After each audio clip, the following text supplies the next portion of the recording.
Guys, Spiderman brand new day का post credit scene देखने के बाद पूरे मार्वल फैंडम में सिर्फ एक ही सवाल घूम रहा है। आखिर नेट का बनाया हुआ स्पाइडी ट्रैकर में स्पाइडरमैन की लोकेशन पृथ्वी के बाहर स्पेस में क्यों दिखा रहा था? सिर्फ कुछ सेकंड का ये सीन, लेकिन इसने पूरे एमसीयू के फ्यूचर को लेकर ढेर सारे सवाल खड़े कर दिए हैं। आज की इस वीडियो में हम इसी पोस्ट क्रेडिट सीन से जुड़ी कुछ वायरल फैन थ्योरीज के बारे में बात करेंगे। तो बिना किसी देरी के चलिए शुरू करते हैं। मूवी के आखिर में हम देखते हैं कि पीटर पार्कर की जिंदगी एक बार फिर बदलने लगी है। नेड और एमजे को अभी भी सब कुछ पूरी तरह याद नहीं आया है, लेकिन उनके बिहेवियर से साफ पता चलता है कि उनके कुछ पुराने यादें धीरे धीरे वापस लौट रही हैं। जैसे कि मूवी के आखिर में पीटर जब नेड से हाथ मिलाने जाता है, तभी नेड को अचानक कुछ याद आता है और तभी वह दोनों एक साथ अपने दोस्ती वाले हैंडशेक करते हैं। यानी फ्यूचर में उनका रिश्ता फिर से पहले जैसा हो सकता है। लेकिन असली सरप्राइज हमें पोस्ट क्रेडिट सीन में देखने को मिलता है। वहाँ नेड का बनाया हुआ स्पाइडी ट्रैकर दिखाया जाता है। ट्रैकर का सिग्नल स्पाइडरमैन के लोकेशन को अर्थ से बाहर स्पेस में दूसरे किसी जगह पर दिखा रहा है। यहीं से शुरू होती हैं अलग अलग फैन थ्योरीज। पहली थ्योरी के मुताबिक पीटर पार्कर अब पृथ्वी पर नहीं है। हो सकता है कि वह यूनिवर्स के किसी दूसरे प्लेनेट में गया हो। अगर ऐसा है तो इसका सीधा कनेक्शन फ्यूचर की एवेंजर्स डूम्सडे और सीक्रेट वॉर्स से हो सकता है। अब बात करते हैं ब्लैक सिम्बायोट यानी वेनम की। हम सभी जानते हैं सिम्बायोट का एक हिस्सा एमसीयू में रह गया था। तभी से यह थ्योरी चल रही है कि जल्द ही स्पाइडरमैन वेनम के साथ बॉन्ड करेगा। अगर ऐसा होता है तो हमें एक बिल्कुल नया, पहले से कहीं ज्यादा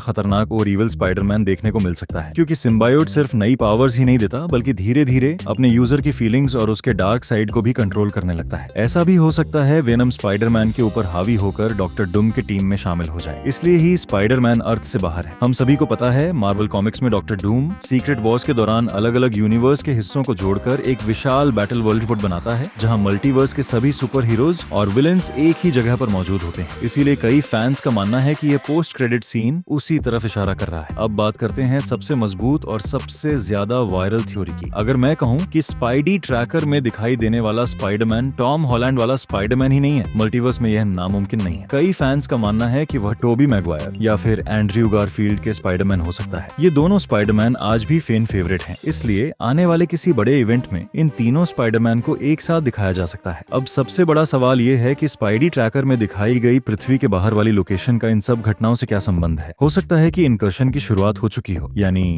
एमसीयू यूनिवर्स के साथ एंड्रयू गारफील्ड या टोबी मैगवायर के यूनिवर्स के बीच इनकर्शन शुरू हो गया हो। इसी वजह से दोनों यूनिवर्स कितने पास आ गया है कि नेड का स्पाइडी ट्रैकर दूसरे यूनिवर्स के स्पाइडरमैन को ट्रैक कर रहा है। हम सभी जानते हैं इनकर्शन रोकने के लिए किसी एक यूनिवर्स को डिस्ट्रॉय करना पड़ता है। ऐसी हालत में शायद स्पाइडरमैन को फैसला करना पड़े, क्या वह अपने यूनिवर्स को बचाने के लिए किसी दूसरे यूनिवर्स को डिस्ट्रॉय कर पाएगा। आप लोगों को क्या लगता है, स्पाइडी ट्रैकर स्पाइडरमैन की लोकेशन स्पेस की तरफ क्यों दिखा रहा है? अपनी थ्योरी कमेंट में जरूर बताइए। अगर वीडियो पसंद आए तो वीडियो को लाइक एंड चैनल को सब्सक्राइब करो।